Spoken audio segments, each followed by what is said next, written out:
नमस्कार। जय श्री बहुतासी ज्योतिराम भगवान की जय हो। जय हो गुरु गोविंद राम गोदारा जी की जय हो। अनिल धाम की जय हो। आप सभी भक्तों की।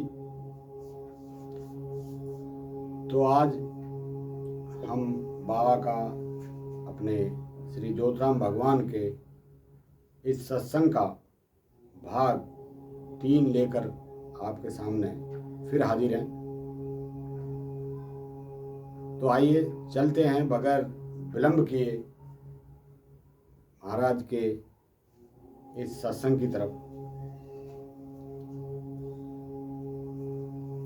एक दिन जब निरंजन नाथ को भवता सिद्ध जी को नहीं दिया तो बाबा भवता निरंजन नाथ महाराज ने अपनी शक्ति का प्रयोग करना प्रारंभ किया और जैसे कि उन्होंने बोला था कि अगर भभूता को आप मेरे स्थान पे छोड़ देंगे तो अति उत्तम होगा, अन्यथा मैं अपनी शक्ति का प्रयोग कर भभूता को अपने पास बुला लूंगा। इन्हीं सब बातों को अनदेखा करते हुए श्री गोविंद सिंह जी और उनकी माता ब्रह्मदे ने भभूता को नहीं भेजा। निरंजन नाथ महाराज सोचते हैं कि अगर मैं तीसरी बार भभूता को लेने जाता हूं तो हमारे एक भारतीय संस्कृति के हिसाब से हम वचनों को मानते हैं और इसमें वचनहार होने का उनको ख्याल था कि अगर मैं तीसरी बार लेने गया और मुझे तीसरी बार उन्होंने नहीं दिया तो मैं अपना वचनहार होऊंगा और मेरा भभूता से संबंध हो सकता है खत्म हो जाए।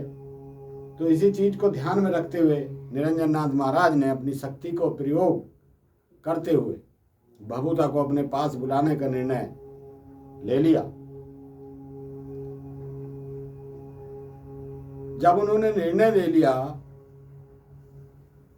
तो भगवान की माया को कौन बदल सकता है, ऐसा किसी में प्रयास करने का साहस नहीं कि अगर उस परम पिता परमेश्वर की माया को कोई बदल पाए। निरंजन नाथ महाराज विचार करते हैं किस प्रकार से भभूता को अपने पास बुलाया जाए। तो उन्होंने अपनी शक्ति का प्रयोग करते हुए उस क्षेत्र में सूखा डाल दिया। बरसात का नाम और निशान खत्म हो गया। बारिश एक बूंद भी नहीं उस क्षेत्र में हो पाई। और आप सब जानते हैं कि राजस्थान के रेतीले पहाड़ों में अगर बरसात ना हो तो वहां धूल के सिवा आपको कुछ नजर नहीं आएगा। इसी चीज को उन्होंने ध्यान में रखते हुए और बरसात को बंद करने का निर्णय लिया और पूरे परिवार को उलझा कर रखा, जैसे कि उनके पिता अपने किसी रिश्तेदार के यहां जाकर फंस गए। घर के सभी लोग इधर उधर व्यस्त कर दिया। घर में कोई ऐसा मनुष्य नहीं दिखा कि जो घर के पशुओं को, घर के सभी डंगरों को संभाल सके। ऐसा माहौल निरंजन नाथ महाराज ने बना दिया कि भभूता को मजबूरन घर से बाहर निकलना पड़ा। जैसे ही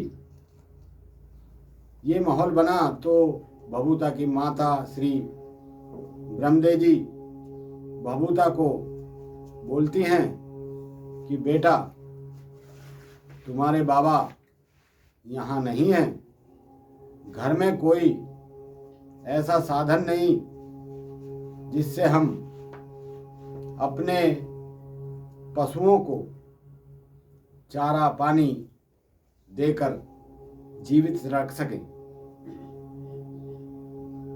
मुझे लगता है कि बहुत समय व्यतीत हो रहा है और हमारे सभी पशु भूखे प्यासे बंधे हैं। मैं चाहती हूं कि बेटा आप इनको लेकर जाएं और थोड़ा जंगल की तरफ लेकर जाएं ताकि यह अपना घूम फिर के अपना पेट भर सकें। भभूता अपने साथियों के साथ अपने पशुओं को लेकर गाय भैंस और जो भी उनके अन्य पशु थे लेकर जंगल की तरफ रवाना होने का प्रयास करते हैं। तो माता ब्रह्मदेव अपने बेटा भभूता को समझाती है कि बेटा, आपको मैं यह हिदायत देती हूँ कि जैसे मैं आपको समझा रही हूँ उसी प्रकार से आपको जंगल में अपने पशुओं को लेकर जाना है। भभूता ने बोला, माँ आप मुझे बताएं कि मुझे क्या करना है। माता ब्रह्मदेव बोलती है कि आप बेटा बीकानेर के क्षेत्र में कहीं भी पशुओं को लेकर जाना जिससे उनका पेट भर सके, परंतु आप काली नाड़ी की तरफ न जाना, क्योंकि काली नाड़ी में एक पीवना सर्प होता है और वो मनुष्य के प्राण ले लेता है। इसलिए मैं आपको आगाह करती हूँ कि आप कुछ भी हो जाए लेकिन काली नाड़ी पशुओं को लेकर न जाना। भभूता अपनी माता की आज्ञा को सुनकर कहते हैं, हे माते, जो आपने आदेश किया है मैं प्रयास करूंगा कि मैं आपके आदेश का पालन करूं और काली नाड़ी की तरफ पशुओं को लेकर न जाऊं। इसी बीच भभूता सिद्ध और उनके अन्य साथी गण अपने पशुओं को लेकर जंगल की तरफ प्रस्थान करते हैं। तो घर से निकलने की कुछ ही दूरी पर पहुंचते हैं तो जंगल में तो धूल उड़ रही थी, घास का कहीं कोई नाम नहीं था, क्योंकि बरसात नहीं हो पाई और बारिश न होने के कारण जंगल में घास फूस ये सब नहीं हो पाया। इसी दौरान उनको एक सामने से एक मनुष्य आता दिखाई पड़ता है और वह मनुष्य आकर सीधा भभूता से बात करता है और कहता है कि बेटा, आप लोग सब परेशान हो, अपने पशुओं को लेकर बहुत परेशान हो। मैं अभी काली नाड़ी की तरफ से आ रहा हूं और जो मैंने वहां घास देखी है यहाँ कुछ भी नहीं है। वहां तो बरसात भी है और घास भी है।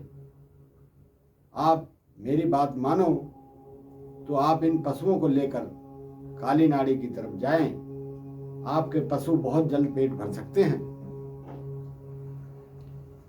इसी दौरान भभूता से सोच में पड़ गए और सोचने लगे कि माता ने तो मना किया था। अन्य साथियों ने भी उसको बोला, भभूता, आपकी माता ने काली नाड़ी जाने के लिए मना किया था, लेकिन भभूता के ऊपर तो निरंजन नाथ महाराज की शक्ति का प्रभाव पड़ चुका था भभूता सिद्ध किसी भी बात को मानने को तैयार नहीं थे और कहा कि माता को पता नहीं है, हर माँ अपने बच्चों को लेकर आश्वस्त रहती है कि उनके बच्चे को कभी कोई दुख ना हो, और माता मेरी सीधी है, इसलिए उनको लगता है कि शायद मैं वहां जाऊंगा तो मुझे सरप डस लेगा। ऐसा कुछ नहीं, ये तो उस परम पिता परमेश्वर का वरदान है। काश मृत्यु आएगी तो वो कहीं भी आ सकती है, काली नाड़ी में ही क्यों। और अगर हमारी मृत्यु नहीं है तो हमें कोई नहीं मार सकता। इसलिए साथियों, आप सभी अपने अपने पशुओं को लेकर काली नाड़ी की तरफ बढ़ें। जैसे ही वह मनुष्य उनको बताकर आगे बढ़ता है, वैसे ही अपना निरंजन नाथ महाराज का रूप धारण कर और अलग निरंजन का नारा देते हुए आगे आगे बढ़ते जाते हैं। उनको किसी को भी वो नजर नहीं आ रहे थे और जाकर काली नाड़ी में एक नीम का पेड़, जिसको आप सब जानते हैं कि उसका नाम खोका खेला था, उसी पेड़ पर अपना वास करते हैं और वहां बैठ जाते हैं। महाराज जैसे ही भभूता उस इलाके में प्रवेश करता है, वैसे ही भभूता को आवाज आती है 3, भभूता भभूता भभूता। तीसरी आवाज पर भभूता पेड़ पर चढ़ जाता है और वो सब कुछ भूल जाता है कि उसको किसने क्या समझाया था। वह सब कुछ उसको कुछ भी याद नहीं था। उसको तो सिर्फ अपने लगन में मगन रहना था और निरंजन नाथ महाराज के आशीर्वाद के तले अपने आप को प्रकट करना था। महाराज निरंजन नाथ जैसे ही भभूता पेड़ पर चढ़ते हैं, वो अपने मुख से जहर निकालते हैं और उसकी सांसों में घोल देते हैं और भभूता के सांसों के जरिए विष शरीर में प्रवेश कर जाता है। और जैसे ही प्रवेश करता है तो भभूता मूर्छित हो नीचे जमीन पर धड़ाम से आकर गिरते हैं। जैसे ही भभूता जमीन पर गिरते हैं, सभी ग्वालों में भगदड़ हो जाती है और सभी रोने चीखने लगते हैं, भभूता को क्या हो गया, भभूता को क्या हो गया। कुछ ग्वाले बोलते हैं भभूता को उठाकर घर लेके चलें, कुछ ग्वाले बोलते हैं कि नहीं, हम भभूता की माँ और पिता को बुलाकर लेकर आते हैं, आप यहाँ इनकी देखभाल करें। भभूता का मृत शरीर जमीन पर पड़ा था और ग्वाले भागकर गांव की तरफ दौड़ पड़े। जैसे ही भभूता के शरीर से प्राण निकले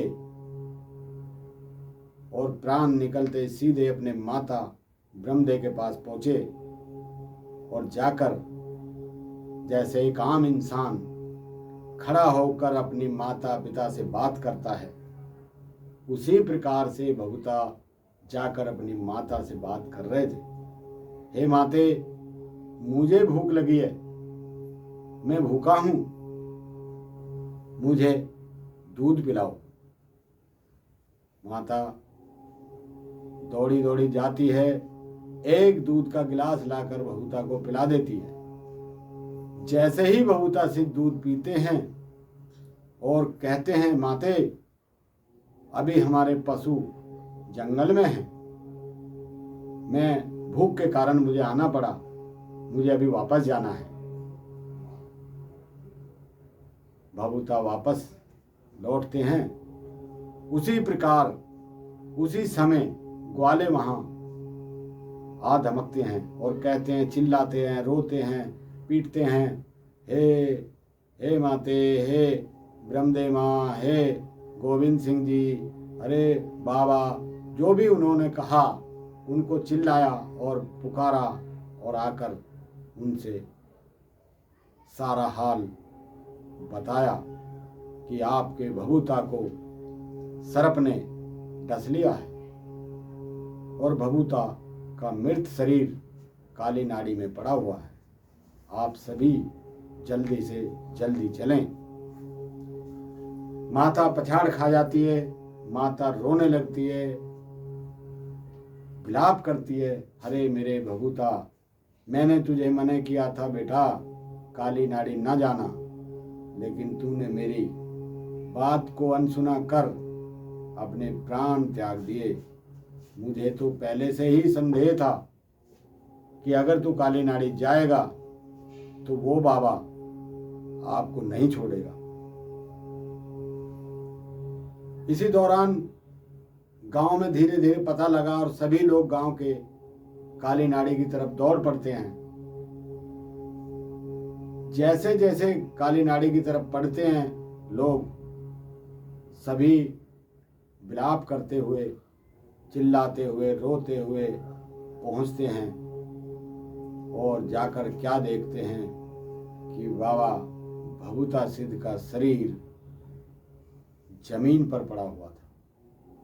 माता अपने बेटा को सीने से चिपका कर रोने लगती है और बोलती है कि हे मेरे लाल, मैंने तुझे बार बार समझाया था कि सब जगह जाना बेटा, लेकिन काली नाड़ी न जाना, क्योंकि मुझे पता था कि यहाँ पीवना सर्प रहता है और यहाँ जो बाबा निरंजन नाथ थे उन्होंने मुझे बोला था कि अगर मेरी बात नहीं मानी तो मैं अपनी शक्ति से अपने भभूता को अपने पास बुला लूँगा। इसी दौरान एक भविष्यवाणी होती है और भविष्यवाणी में निरंजन नाथ महाराज बोलते हैं कि हे गोविंद सिंह, आप भभूता के शरीर को अग्नि न देना, इसके शरीर को अग्नि के हवाले न करना, इसका जो भी दाह संस्कार करना है वो समाधि के साथ करना है और इनकी समाधि बनाना। और जा, आज मैं तुम्हें ये वचन देता हूं कि तुम्हारे इस बेटे का दूर दूर तक नाम होगा। लोग इसके चरणों में आकर अपना मत्था टेकेंगे, लोगों के दुख, दर्द, कष्ट से ये मुक्त करेगा। इसी बीच कुछ लोगों ने जबरदस्ती जिद की कि हमारे हिंदू रीति रिवाज के अनुसार छोटे बच्चे को दफनाया जाता है और जो बच्चा 12-15 साल की एज में हो उसको दफनाया नहीं, उसको अग्नि दाह संस्कार किया जाता है और ऐसा ही भभूता का भी होना चाहिए। तो मित्रों, आज के लिए यह सत्संग इतना ही स्वीकार करें। अगला भाग चौथा जल्द आपके सामने होगा। बोलो शंकर भगवान की जय। गुरु भवता सिद्ध ज्योतिराम महाराज की जय। गुरु गोविंद राम गोदारा की जय। जय हो।